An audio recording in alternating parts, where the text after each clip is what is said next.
Okay, so we talked about the write path using the op log that we use to accelerate writes into a very, very large distributed system.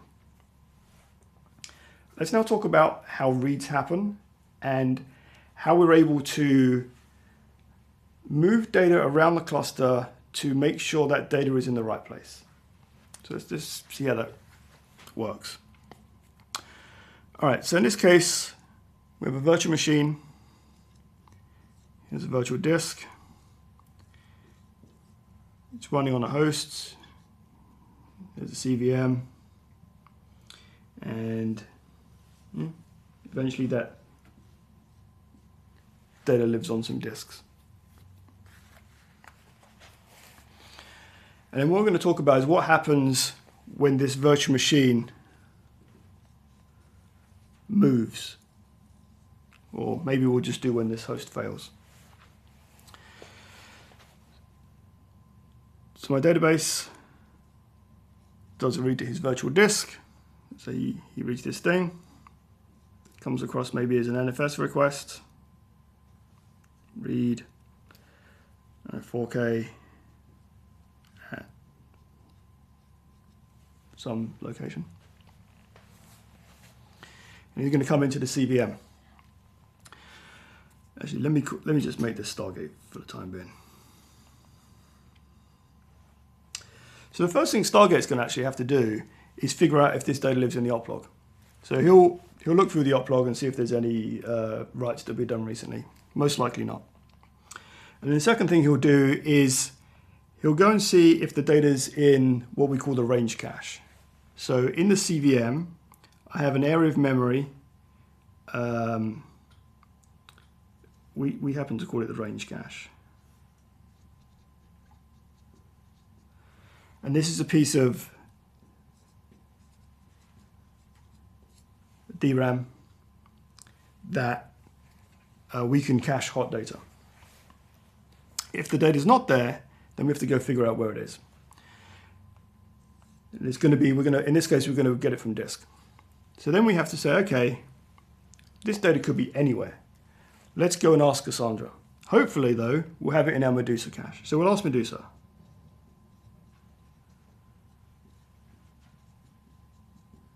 So, hey, Medusa, do you know where this copy of data is? And hopefully Medusa says, yeah, I've got it. I know where it is, and it's one of these local disks. So then we'll go down to the disk, we'll read it, back up here. Because we just read this data, we'll probably cache it in our range cache and hope that we come and ask for it again. And this will go all the way back up into the client, virtual machine, and we'll all be good. So that's great. But then disaster strikes and this host dies. No problem, we're a cluster. We're going to bring this up on a different host. So this guy now, he moves, database comes up.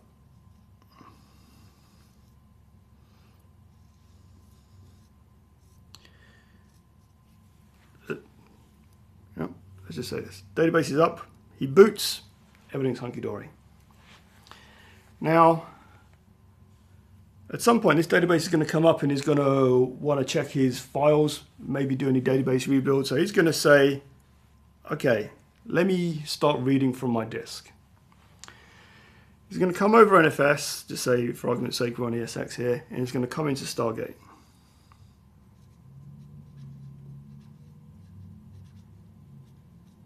This is where things get interesting. Because this Stargate has never heard of this guy. He just turned up out the blue and starts saying, hey, I want to read some data. We call this hosting a virtual disk. Hosting a virtual disk means that Stargate knows about this virtual disk and he agrees to do reads and writes on this virtual disk's behalf. But the problem is, this Stargate's never heard of this guy. He's just turned up out the blue. We don't know. He could be already being handled by some other Stargate. And we clearly don't want to have two Stargates. What happened, for instance, if this host didn't go down, but we had some kind of network partition, and we ended up we would have 2 active databases. That's not the case, but we don't know that yet. So we have to say, hey, we've never heard of this guy. Are any other Stargates out there hosting this? So this is where a thing called Zookeeper comes in.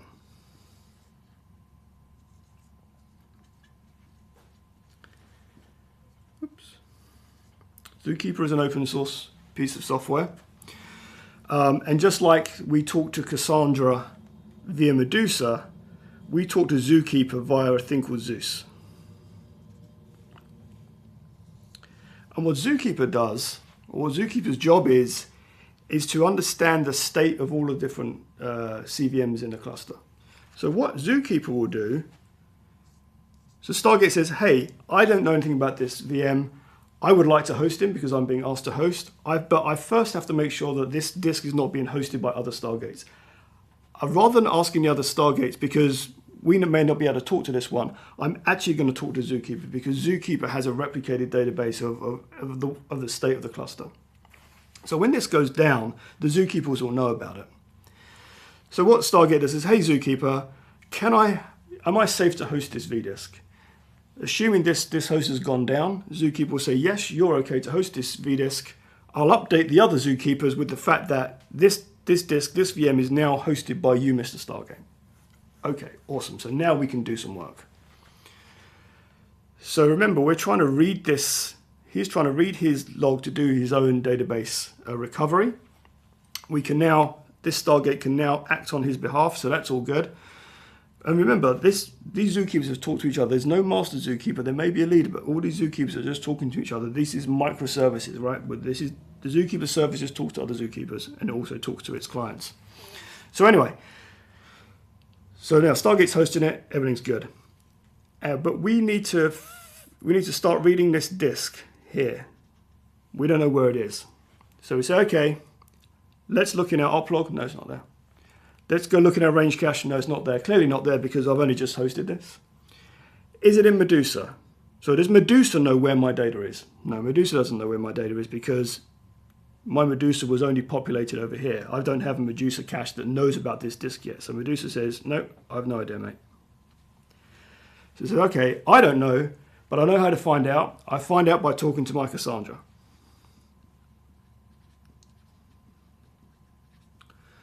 Cassandra here says, I've no idea. We need to go talk to the other Cassandras. So now he talks to the other Cassandras to figure out where the heck does this data live.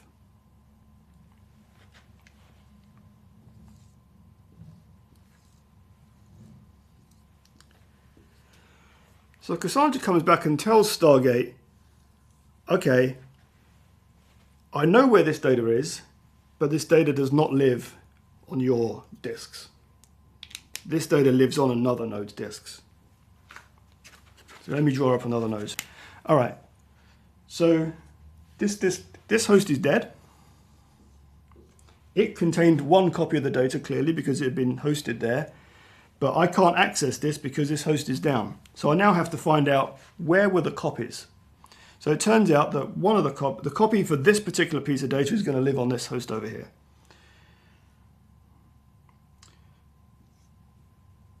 So in this case,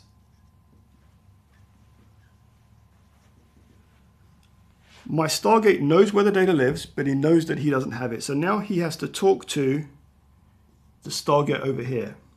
So, hey Stargate, I need data for this VM that I'm hosting, but I don't have the data copies myself. Can you please give them to me? So Stargate will go, okay, no problem. He reads the data from his disk into his memory, shoots it across to this Stargate. I'll probably cache it and return it up here. So now I've got my data. But recall that I had to do a lot of work to go get it.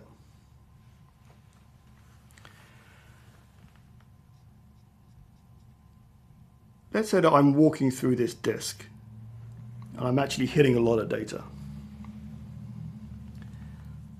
Stargate is going to keep track locally of all this data that's coming, and he's going, man, I keep talking to this Stargate over here. This is a little bit it's a little bit of a waste of time.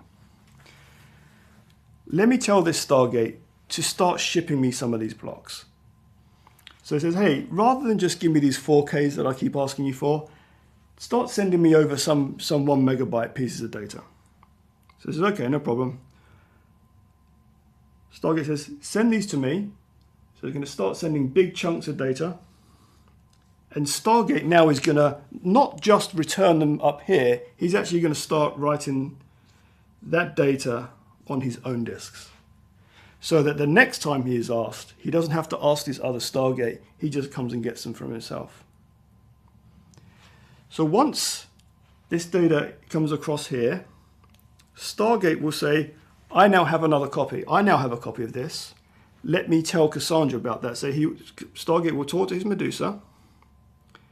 The Medusa will talk to the Cassandra. And now, assuming this data has not been updated, I actually have 3 copies of data. I have the data that Stargate just copied over. Now I'm doing this relocalization. Right? I'm creating data localities for a VM that's just moved. I have the data here. I actually have another copy of the data here. I can't access it, but it's still on this drive.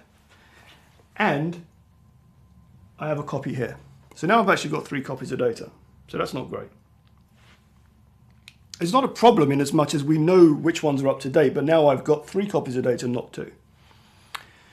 Eventually, this guy will come back up.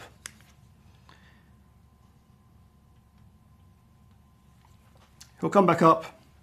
This database will probably stay where he is. This guy will come back up. And periodically, we will go and check to see, do I have any weirdness like this, where I've got 3 copies of data when I should only have 2. I may have, if this was down for a long time, I've probably now got a lot of stale data here that is effectively useless. So I kind of have some free space here. So I want to clear up this data, and then what I will want to do is spread data that's on these other hosts that have taken the load and spread things back out like a rebalance. That's when Curator comes in.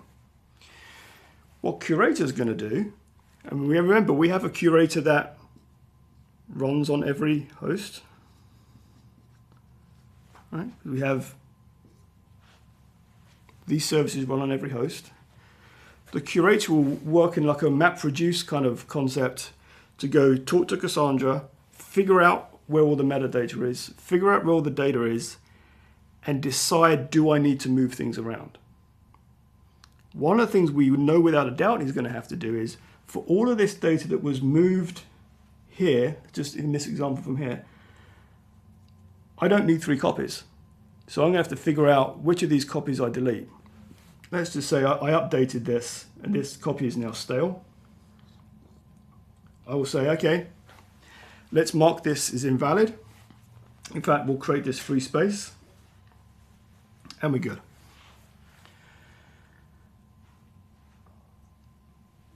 What's probably happened is I probably have ended up with way too much data on this node. And Curator is going to say, hey, let's move some of this data back here because this guy now is essentially almost empty. So what happens is Curator will say, he'll create a list and say, here are a bunch of things I need you to do. And he'll talk to the Stargates and start, hey, you Stargate, take some of this data and move it back over here now that this host is back up. Remember we were saying earlier, is Curator, we often think about Curator as moving data around. It just tells Stargates what to do. Stargate's the only thing that ever touches data. Curator controls the policy and says, okay, you know, we're only supposed to have 2 copies. Clearly, I've got 3 here. Or it might say, hey, this thing is completely out of balance. I need to rebalance things. So Curator controls the policies and what to do and who to talk to. But Stargate is the only person that has access to disks. So it tells a Stargate, here's a bunch of things I want you to do.